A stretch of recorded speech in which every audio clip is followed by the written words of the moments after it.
Bom dia, Ju. Bom dia, tudo bem? Bom dia, Cléo, tudo? Bom dia. Nossa, nós somos muito pontuais, meu Deus. Que É, orgulho. gostei de ver, hein? Tá vendo? Merecemos muitos pontos, Júlia.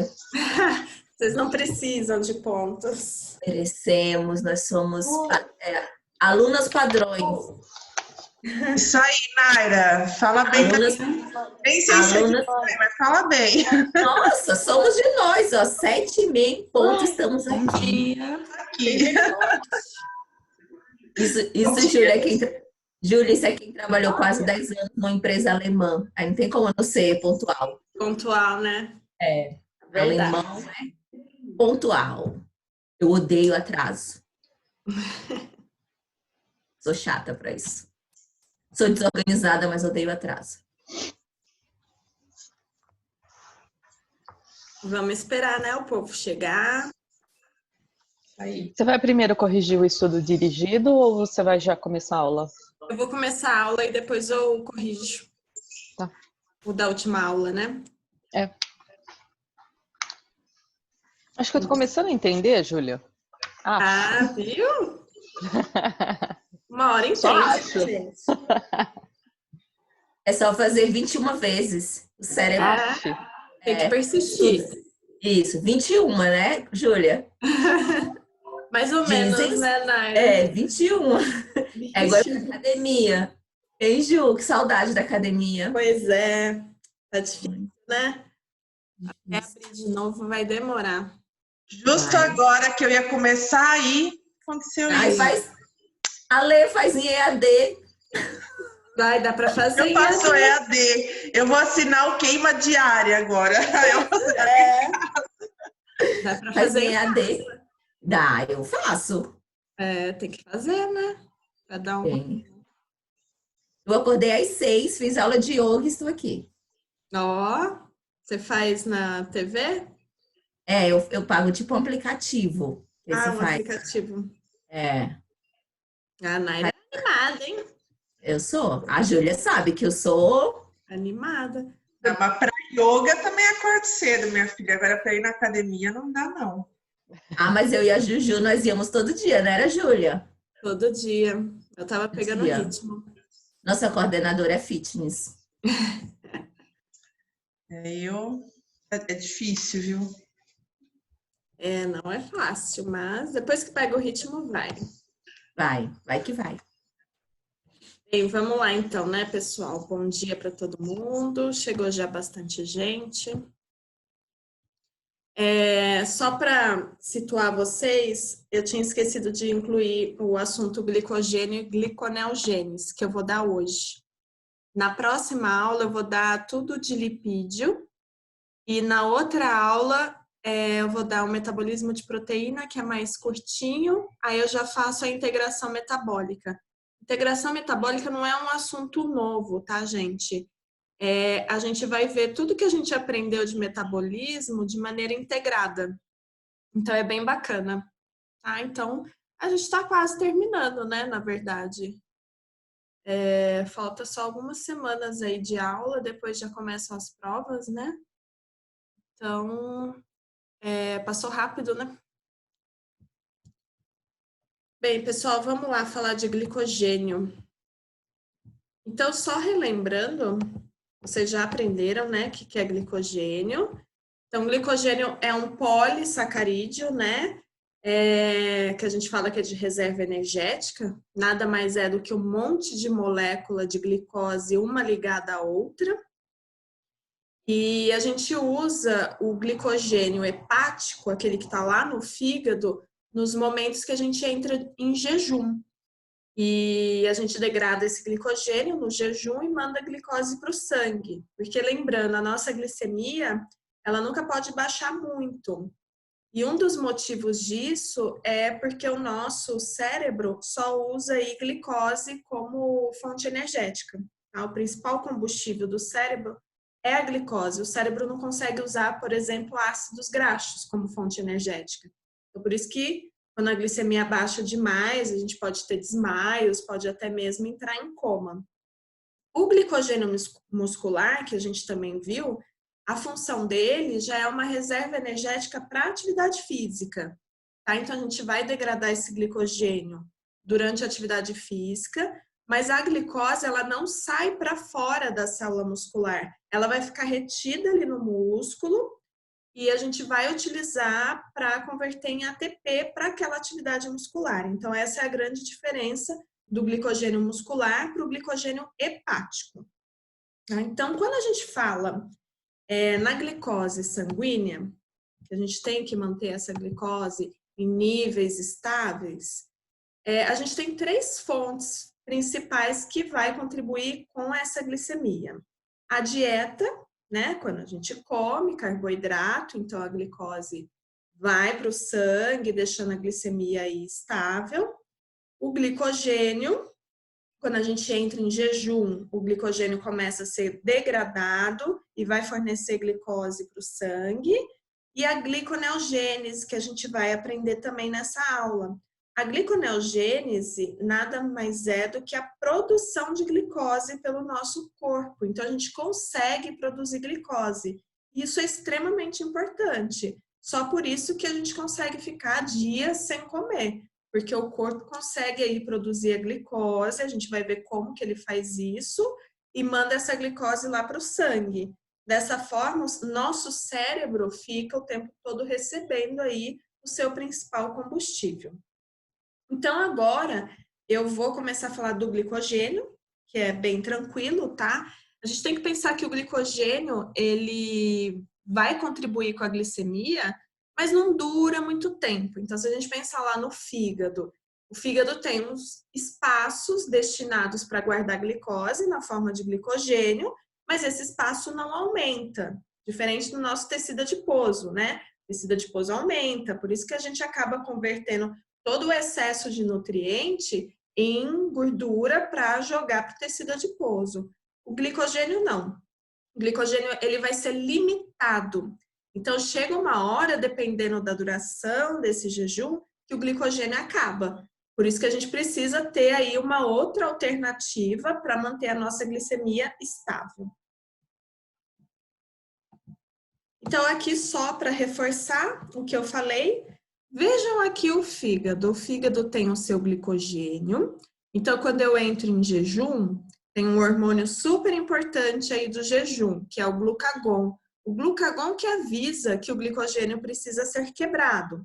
Então, o glucagon estimula a quebra do glicogênio, vai liberar, então, as moléculas de glicose.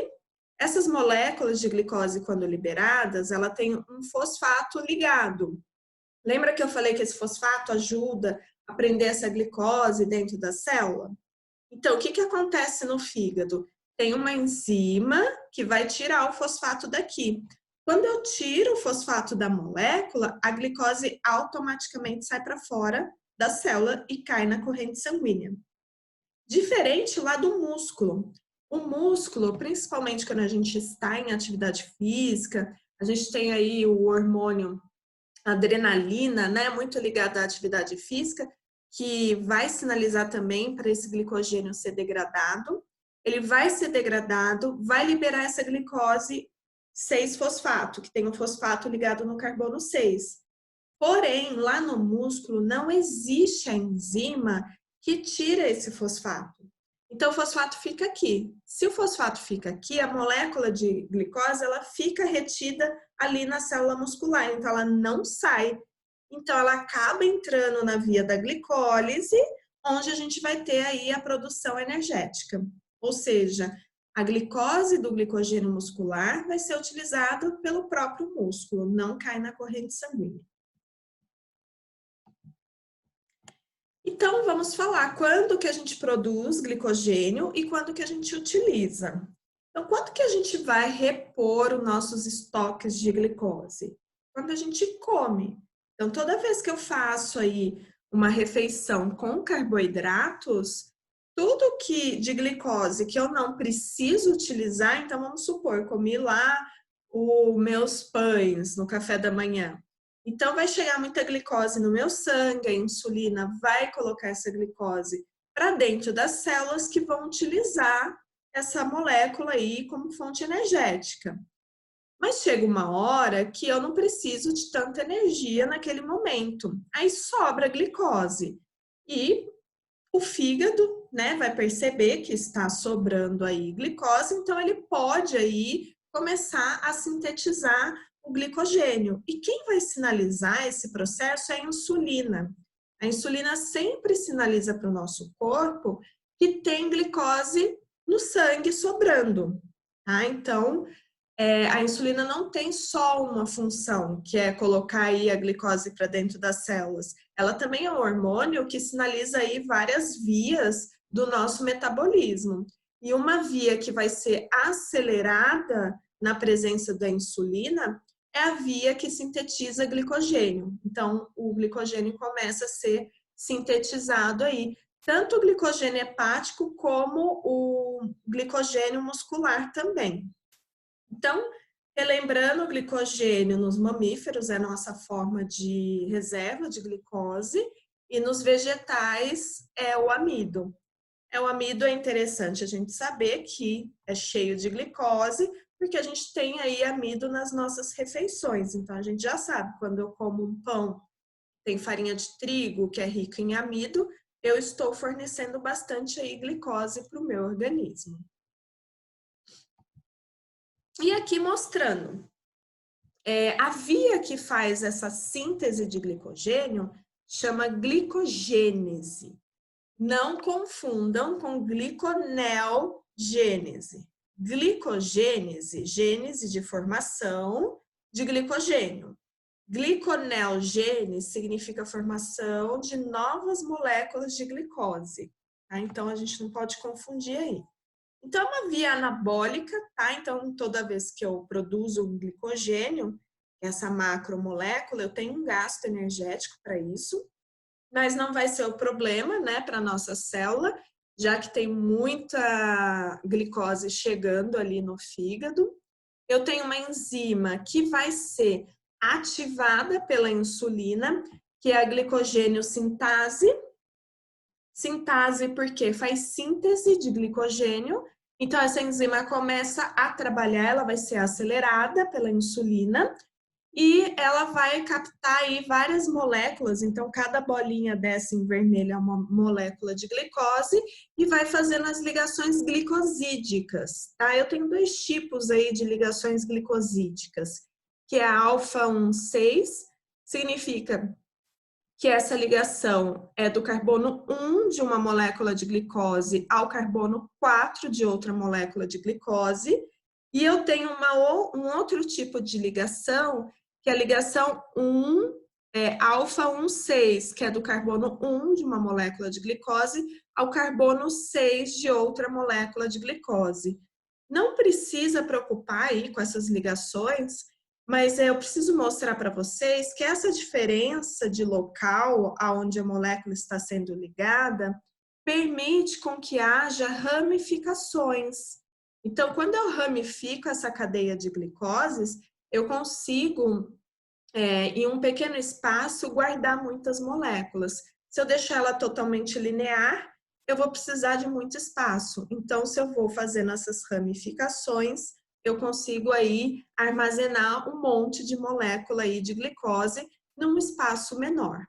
Isso aqui que está em verde, pessoal, é uma proteína, tá? Existe uma proteína lá no fígado que vai receber a primeira molécula de glicose, tá? Então, ela está ali para segurar essa molécula de glicose e permitir com que outras sejam ligadas, tá? Então, a visão que eu quero que vocês tenham sobre a síntese de glicogênio é essa, uma visão bem simplificada. Eu acho que o mais importante aí para vocês é vocês entenderem em que momento a gente vai produzir glicogênio, tá? Então, sempre vai ser no momento pós-prandial, que a gente fala, que é após as refeições, na presença de insulina. E se a gente pensar no glicogênio muscular, a gente também precisa de combustível, então também vai ser pós-refeição. E eu preciso de um descanso também. Não adianta eu continuar trabalhando ali intensamente o músculo. Então, eu preciso fazer o repouso desse músculo para ele conseguir fazer aí essa reposição de glicogênio. E aí, quando que a gente vai usar esses glicogênios? Então, a via que degrada glicogênio, a gente vai chamar de glicogenólise. Lise sempre vem de quebra. Então, eu estou quebrando o glicogênio. Então, existe uma enzima importante, que é a glicogênio fosforilase, que tem aí essa função de quebrar as ligações glicosídicas. Então, essa enzima, ela vai estar bem ativada quando eu estou no momento de jejum. E quando que eu estou no momento de jejum, eu tenho a produção aí de glucagon. Então, o glucagon é o principal hormônio que vai aí acelerar o funcionamento dessa enzima. Ela chama fosforilase porque ela coloca um fosfato na molécula de glicose. Então, ela chega aqui, então aqui eu tenho uma molécula de glicose. Coloca um fosfato nessa molécula, aí essa glicose sai grudada com o fosfato. Aí, se for lá no fígado, eu tenho uma outra enzima que vai tirar o fosfato e a glicose sai para fora. Se for no músculo, esse fosfato fica ali segurando a glicose dentro do músculo e a glicose entra na via glicolítica. Tá? Então, essa é a grande diferença. No músculo, a adrenalina tem também aí uma função de acelerar também essa enzima glicogênio fosforilase, tá? Então, quando a gente faz atividade física, a glicogênio fosforilase vai ser ativada aí pela adrenalina e a gente tem aí a utilização do glicogênio muscular para aquela atividade física. É que acaba que aqui nessa bioquímica geral, a gente reforça muito o glicogênio hepático. Depois vocês vão ter nutrição esportiva, onde vocês vão ter um foco maior no glicogênio muscular. Então, é importante vocês saberem que síntese e degradação de glicogênio tem uma regulação, tá? Então, a gente vai sintetizar glicogênio sempre no estado bem alimentado, e o hormônio que representa o estado bem alimentado é a insulina. E a degradação vai ocorrer sempre nos períodos de jejum, quando eu tenho o hormônio glucagon, tá? E aqui o músculo esquelético, a síntese começa sempre que o músculo entra em descanso e a degradação ocorre durante a atividade física. Então, mostrando aqui, agora pensando, né, no glicogênio hepático, então vamos seguir. Aqui chegou o alimento, comi, a taxa de glicose subiu. Lá no meu pâncreas, eu tenho um sensor de glicose. Então, o pâncreas percebe que a glicemia subiu e lá eu tenho umas células que chamam células beta que começam a trabalhar e a produzir muita insulina, tá? As células alfa que produzem o glucagon, elas começam a desacelerar a sua produção. Então, o glucagon cai.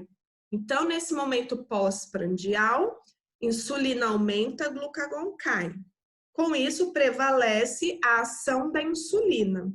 A insulina lá no fígado, além de fazer a glicose entrar para dentro da célula, vai estimular a via que sintetiza glicogênio hepático. Aí parei de comer, dali algumas horas, o pâncreas vai perceber que a minha glicemia está caindo e ele começa aí a ter um estímulo das células alfa, que produzem glucagon, e as células beta passam a trabalhar menos. Ou seja, glucagon sobe, insulina cai. Então, vai prevalecer a ação do glucagon. O glucagon vai fazer com que o fígado quebre o seu glicogênio, liberando aí glicose para a corrente sanguínea, o que é importante, que vai manter ali a minha glicemia em níveis normais. Então, pessoal, com relação ao glicogênio, é bem simples, bem tranquilo. Agora, vamos ver a gliconeogênese. Então, eu falei para vocês que o glicogênio é limitado, ele não vai dar conta se eu fizer um jejum mais prolongado.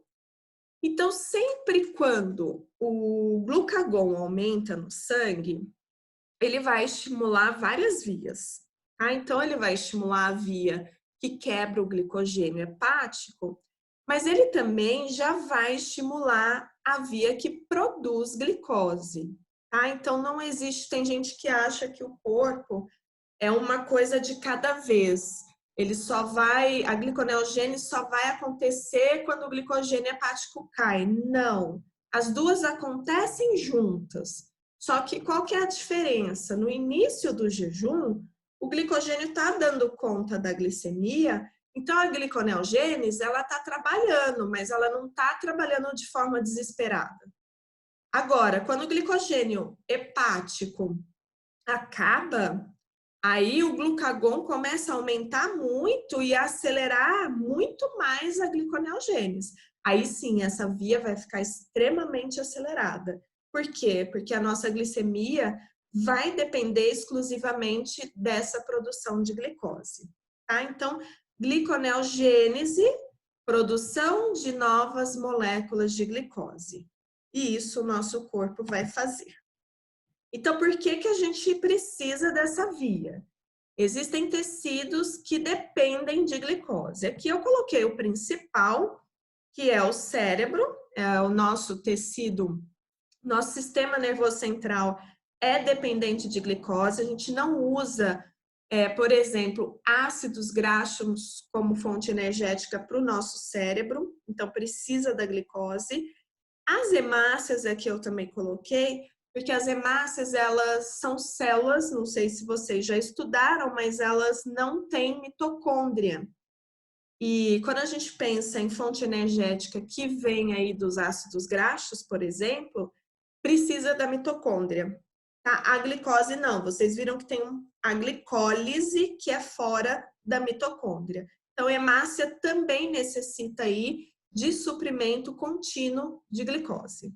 Tá? Mas a gente acaba falando muito do cérebro, porque quando a gente tem uma hipoglicemia, é o cérebro que vai reclamar.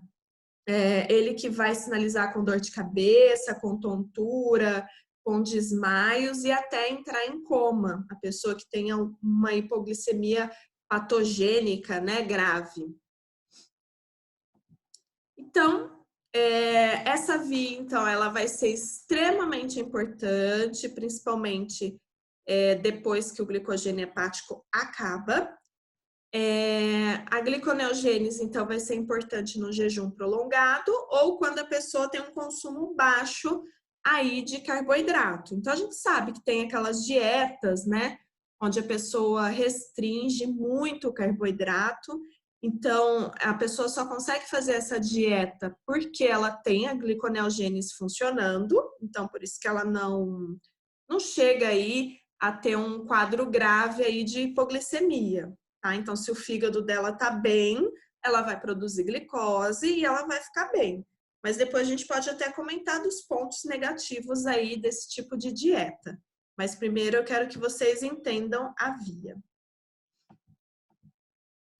Então, onde ocorre a gliconeogênese? Principalmente no fígado. Então, sempre eu vou falar do fígado. Mas também ocorre nos rins, tá? Então, se a gente pegar a glicose que está chegando ali no sangue no jejum, 90% vai vir do fígado, 10% mais ou menos do rim. Quando a gente começa a prolongar esse jejum durante dias, aí o rim contribui até mais com a glicemia aí dessa pessoa, mas isso em casos de jejum muito prolongado. E agora vamos entender como que a gente vai produzir essa glicose. Não tem como a gente construir uma molécula de glicose sem a ajuda de outras moléculas. Eu preciso de precursores, que a gente chama, tá? É uma molécula que vai conseguir ser transformada em outra. Então, não dá para construir uma glicose do nada. Preciso de alguém ali para ser convertido. Então, os nossos principais precursores de glicose é o lactato piruvato, que os dois estão relacionados, vocês já vão entender. Glicerol, que vem lá dos triglicerídeos. E cetoácidos, que vocês já vão entender, que vem lá do catabolismo de aminoácidos. E aminoácidos vêm de proteína. Tá? Então, essas moléculas são super importantes aí durante a produção de glicose. Então, a partir de agora, a gente vai entender como cada uma delas consegue chegar até a glicose, consegue ser convertida em glicose. Aqui é a via da gliconeogênese. Então, se vocês baterem o olho, eu coloquei aqui a glicólise, certo? Então, eu tenho a glicose que vai chegar até piruvato. Isso vocês já aprenderam. Aí vocês viram, se for a via anaeróbica, esse piruvato pode virar lactato. Se for seguir para a via aeróbica, vai ser convertido em acetil-CoA, que vai lá para o ciclo de Krebs. Ok? Então, isso vocês viram. A gliconeogênese, vocês vão ver que é uma via que segue no caminho oposto. Então, eu posso, de piruvato, eu já vou mostrar esse caminho, chegar até a glicose. Então, vejam aqui, eu fiz setinhas nos dois sentidos, aqui em algumas reações, e outras eu coloquei 2 setinhas. Aqui do piruvato, na verdade, ele faz um caminho um pouco mais longo. Eu já vou mostrar para vocês, mas eu também consigo subir. Então, vejam que aonde tem uma setinha única, porém nos 2 sentidos, isso significa que a enzima que está aqui, ela consegue fazer a reação acontecer nos 2 sentidos. Então, por exemplo, eu consigo, com uma enzima, que é uma isomerase, que ela chama, ela consegue converter glicose 6-fosfato em frutose 6-fosfato. Mas ela também consegue converter a frutose 6-fosfato em glicose 6-fosfato. A gente fala que essa reação, ela é reversível, tá? Então, essa mesma enzima catalisa a reação nos 2 sentidos. Porém, em alguns pontos da via da glicólise, que é essa primeira reação, essa terceira e a última, a enzima não consegue fazer essa reversão da reação. Porém, eu tenho uma outra enzima que vai ser exclusiva da gliconeogênese. Então, só para dar um exemplo aqui, eu vou colocar o nome só para dar exemplo. A glicose, ela consegue ser fosforilada em glicose 6-fosfato por uma enzima que chama hexoquinase. Porém, essa enzima, ela não consegue tirar o fosfato e converter novamente em glicose livre. Então, eu tenho aqui uma outra enzima, que a gente chama de glicose 6-fosfatase, que consegue tirar o fosfato. Então, essa enzima, ela vai ser importante aqui na gliconeogênese. Tá? Então, mesmo que eu tenha uma outra enzima para cumprir a função, a gente consegue reverter essa via da glicólise e chegar até glicose. Tá? Então, essa via, ela pode acontecer no sentido do piruvato ou do piruvato até glicose. Se for no sentido até piruvato, a via é a via da glicólise. Agora, se for de piruvato até glicose, vai ser a via da gliconeogênese. Então, vamos entender como que aqueles precursores conseguem aí entrar nessa via da gliconeogênese. Vou começar com o glicerol. Vocês já aprenderam a estrutura das gorduras, dos triacilgliceróis ou triglicerídeos. Então, o que é o triglicerídeo? É uma molécula de glicose ligada a 3 ácidos graxos. Lá no meu tecido adiposo, é cheio de triglicerídeo. Então, quando a gente entra em jejum, vou falar de novo, né, do glucagon. O glucagon vai ativar lá uma enzima no tecido adiposo que quebra esses triglicerídeos. né, que faz lipólise, quebra de gordura. Quando eu quebro essa gordura, o que eu vou liberar? Glicerol e ácidos graxos.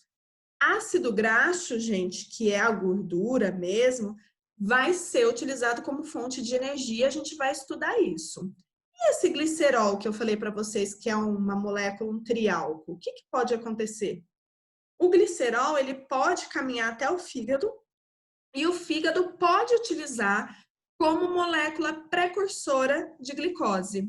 Então, lá no fígado, ele consegue converter o glicerol numa molécula que chama de hidroxiacetona fosfato, que é uma molécula que consegue entrar na via da gliconeogênese. Então, vou mostrar aqui para vocês. Aqui é só para relembrando a estrutura do triglicerídeo. Então, o triglicerídeo vai ter 3 moléculas de ácidos graxos, tá? Esse R, relembrando, é aquela cadeia com um monte de carbonos, tá? E esse carbono dupla O é o ácido carboxílico. E aqui é o glicerol, que é um triálcool, tá? São 3 carbonos ligados a 3 hidroxilas. Tá? Então, isso aqui só para vocês relembrarem. Então, quando eu tenho lipólise, significa que eu estou degradando essa macromolécula e liberando ácidos graxos e glicerol. E quando eu falo que eu estou fazendo lipogênese, eu estou formando essa gordura e depositando, eu estou captando os ácidos graxos e ligando ao glicerol, formando o triglicerídeo, tá? Então, a gente adora fazer lipólise, obviamente, né? E a gente consegue fazer isso na presença do glucagon. Aí, aqui mostrando, tenho aqui o meu glicerol que chegou lá no fígado, né? Então, saiu, tive a quebra de gordura, liberei glicerol, meu fígado vai captar esse glicerol e vai converter essa molécula em outra. Então, ele começa, não preocupem, mas só para mostrar para vocês, ele começa fosforilando aqui a molécula, depois converte na dihidroxiacetona fosfato, que é uma molécula que vai ser convertida em gliceraldeído 3-fosfato. Vejam onde está o gliceraldeído 3-fosfato. Aqui na via glicolítica ou na gliconeogênese, depende de qual sentido que ela está ocorrendo. Se eu estou em jejum, o glucagon, ele ativa a gliconeogênese. Então, quem vai prevalecer aqui é a gliconeogênese. Então, o gliceraldeído, ele vai ser convertido em frutose 1,6-bifosfato. Aí vai seguir para frutose 6-fosfato, que vai para glicose 6-fosfato, que vai para glicose. Então, vejam que isso é possível, tá? Então, eu consigo, se a gente seguir as setinhas, subir facilmente até a molécula de glicose. Vejam aqui as enzimas. Essas duas em azul são enzimas da gliconeogênese. E essas em vermelho são as enzimas da glicólise. O glucagon, gente, ele chega aqui, inibe essas enzimas da glicólise e ativa a enzima da gliconeogênese. Por isso que nesse momento a via que vai estar acontecendo é a gliconeogênese. Então, chegou aqui um monte de gliceraldeído 3-fosfato, essas moléculas todas vão conseguir chegar até glicose. E eu libero essa glicose para a corrente sanguínea. Então, a partir do glicerol. É errado, gente, vocês falarem que a gente consegue produzir glicose a partir das gorduras. Glicerol, apesar de ser um componente dos triglicerídeos, não é gordura. O glicerol é um triálcool, tá? A gente não consegue converter ácido graxo em glicose. Ácido graxo, a gente só consegue utilizar aí como fonte energética, a gente fica livre do ácido graxo. Agora, se o ácido graxo não for convertido, a gente pode aí fazer a lipogênese, né, que é a síntese de triglicerídeo, e mandar lá para o tecido adiposo. Tá? Então, gordura não vira glicose. Tá? O que vira aqui no caso é o glicerol. E agora vamos pro lactato. Vocês viram que no momento de atividade física anaeróbica a gente pode produzir muito lactato, tá? Então existe uma via no nosso corpo que é uma via anaeróbica, onde o lactato é produzido. Então, só para a gente relembrar dessa via, o que vai acontecer? O NADH, ele vai doar o seu hidrogênio para o piruvato e o piruvato vai ser convertido em lactato. Aí esse lactato, ele sai do músculo, vamos pensar aqui numa atividade física, né? Ele vai sair desse músculo, ele não pode ficar ali no músculo, cai na corrente sanguínea. Mas excesso de lactato no sangue também não é legal, porque pode levar a uma acidose. Então, alguém precisa captar esse lactato. Esse alguém vai ser o fígado.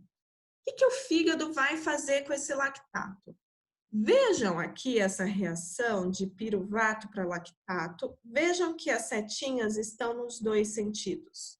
O nome da enzima é lactato desidrogenase. Essa enzima, ela consegue aí fazer a reação ocorrer nos dois sentidos. Então, quando o fígado, ele capta essas moléculas de lactato, ele reconverte o lactato em piruvato. E isso é muito fácil. Basta o fígado utilizar o NAD, aí o NAD oxida o lactato, ou seja, tira hidrogênio do lactato, que volta a ser novamente o piruvato.